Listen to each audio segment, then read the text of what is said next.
നരകത്തിന്റെ ഭയാനകത നമുക്കറിയാലോ.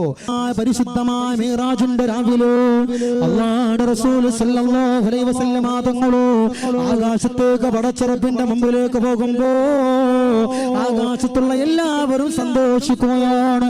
ആകാശത്തുള്ള മാലാഖമാര് സന്തോഷത്തോടെ അല്ലാഹുവിന്റെ റസൂൽ സല്ലല്ലാഹു അലൈഹി വസല്ലം തങ്ങളെ സ്വാഗതം ചെയ്യുകയാണ്.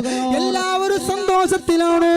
എല്ലാവരും പുഞ്ചിരിച്ചിട്ട് നബി തങ്ങളെ സ്വീകരിക്കുമ്പോൾ അല്ലാഹുവിന്റെ റസൂൽ സല്ലല്ലാഹു അലൈഹി വസല്ലം തങ്ങളെ നോക്കുമ്പോൾ ഒരാൾ മാത്രമായിരുന്നു കരയുകയാണ്.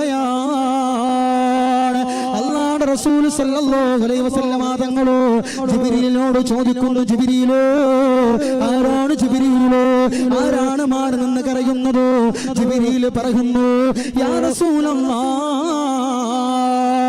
പ്രിയപ്പെട്ട മുത്ത് നബിയേ, അത് മാലിക് എന്ന മലക്കാണ്. മാലിക് എന്ന മലക്കിന്റെ മുമ്പിലേക്ക് അല്ലാഹുവിന്റെ റസൂൽ സല്ലല്ലാഹു അലൈഹി വസല്ലം തങ്ങളെ കടന്നു ചെല്ലുകയാണ്. എന്നിട്ട് ചോദിക്കുന്നു, മാലിക്, എന്ത് പറ്റി മാലിക്? ഞാൻ വന്നപ്പോ എല്ലാവരും സന്തോഷത്തോടെ എന്നെ സ്വീകരിക്കുമ്പോ എന്തേ നിങ്ങൾ മാത്രം മാറി നിന്ന് കരയുന്നതെന്നു മാലിക് എന്ന മലക്കിനോട് അല്ലാഹുവിന്റെ റസൂൽ സല്ലല്ലാഹു അലൈഹി വസല്ലം തങ്ങളെ ചോദിക്കുമ്പോ മാലിക് എന്ന മലക്ക് പറയുന്നു, യാ റസൂലല്ലാഹ്, പ്രിയപ്പെട്ട മുത്ത് നബിയേ, നിങ്ങൾ വന്നപ്പോ എല്ലാവരും സന്തോഷത്തോടെ നിങ്ങൾ സ്വീകരിക്കുന്നുണ്ടോ?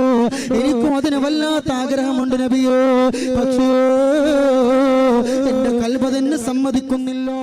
എന്താ മാലിക്, ഇത്രത്തോളം സങ്കടപ്പെടാൻ എന്താ ഉണ്ടായതെന്ന് ചോദിക്കുമ്പോ മാലിക് എന്ന മലക്ക് പറയുന്നു, യാ റസൂലല്ലാഹ്,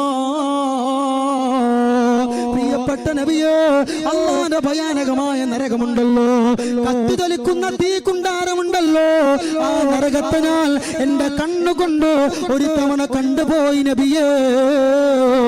അതിന് ശേഷം ഞാൻ പുഞ്ചിരിച്ചിട്ടില്ലോ. ആ നരകം എന്റെ കണ്ണുകൊണ്ട് കണ്ടതിന് ശേഷം ഞാൻ സന്തോഷിച്ചിട്ടുള്ള നബിയേ എന്ന് മാലിക് എന്ന മലക്ക് പറയുമ്പോൾ ഇവിടെ നമ്മൾ ശ്രദ്ധിക്കേണ്ടത് മലക്കാണ് പറയുന്നത്.